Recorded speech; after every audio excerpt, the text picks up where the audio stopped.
यज्ञ करना क्या जरूरी है? क्या आवश्यकता है इसकी?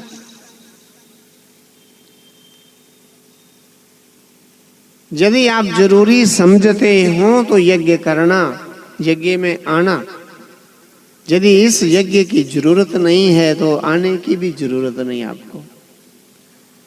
इसी पर चर्चा चलेगी कि यज्ञ करना जरूरी है या नहीं, क्यों करते थे ऋषि मुनि यज्ञ, इसकी क्या आवश्यकता है, क्या हम यज्ञ के बिना जिएंगे नहीं, बचेंगे नहीं?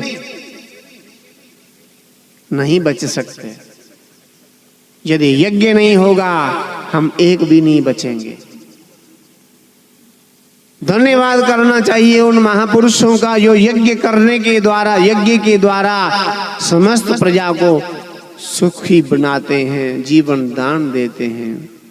हम सब लोग जी रहे हैं, जिंदा हैं तो यज्ञ शक्तियों के कारण जिंदा हैं। जिस दिन इस धरती से यज्ञ हवन होना बंद हो जाएगा, बड़े ही पूरे गांव में एक आदमी सावन में हवन कराता है, पर उस पूरे गांव के आस पड़ोस के और दूसरे गांवों के लोगों का भी कल्याण ही कल्याण हो जाता है।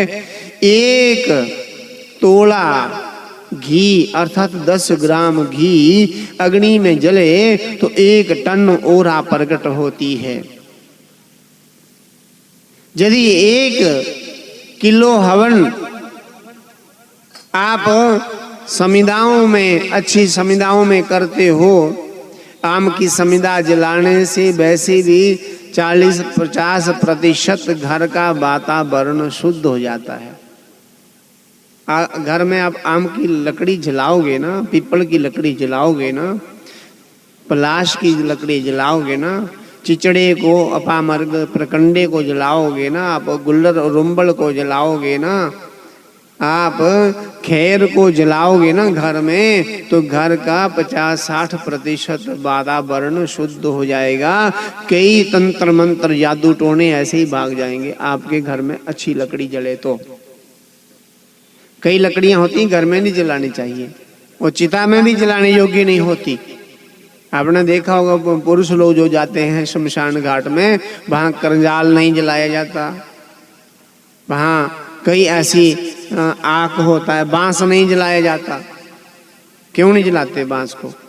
घर में भी यदि बांस जल जाए तो घर में एक भी आदमी तंदुरुस्त नहीं रहेगा, बीमार रहेंगे सब। हमारी वृद्ध माताएं भले ही अनपढ़ थी, वो कहती थी घर में बांस जलाएंगे तो दूध सूख जाएगा, दूध नहीं रहेगा, गाय कोई दूध नहीं देगी, भैंस कोई दूध नहीं देगी। एक बहाना था। वास्तव में बचाने के लिए ही हमारी माताएं हमें संकेत देती थी कि बांस नहीं जलाना घर में। पर आज सब लोग अपने घर में बांस जला रहे हैं। चूल्हा जले ना जले पर बांस जरूर जलता है। सब लोग अपने घर में अगरबत्ती लगाते हैं, और अगरबत्ती के अंदर जो स्टिक होती है वो किसकी है?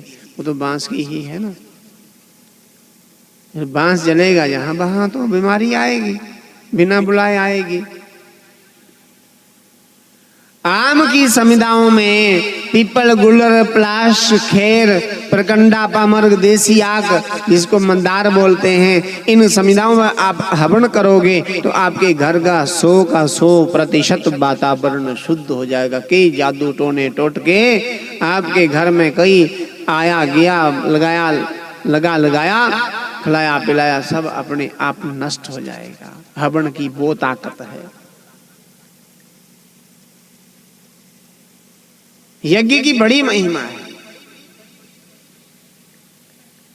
पर जब से हमारा घर बना है, पता नहीं कितने क्विंटलों के हिसाब से बेड़ियां भी डाली उस घर में आके। जो आता आते ही बेड़ी लगा लेता है। हवन पता नहीं किया भी था, घरपति की थी, गृह प्रवेश किया था तब किया होगा, जब बच्चे की शादी हुई तब हुआ होगा हवन। नहीं तो हवन होता ही कहाँ है। हमारे घर में रहने वाले देवताओं को भी चक्कर आ रहा है, चक्कर पे चक्कर। अरे हवन कोई करता नहीं, बस दे बेड़ियों का धुआं। क्या करें, कहां जाए? हवन का धुआं ही इतना पवित्र धुआं है, इससे कई प्रकार के रोग, कई प्रकार की व्याधियां मिट जाती हैं। अपने घर में हवन करवाओ। हमारे ऋषि मुनि तो नित्य हवन करते थे। आज भी बहुत से लोग हैं, याज्ञिक पुरुष हैं, जो प्रतिदिन हवन करते हैं। हवन किए बिना भोजन नहीं करते, कुछ भी नहीं खाते।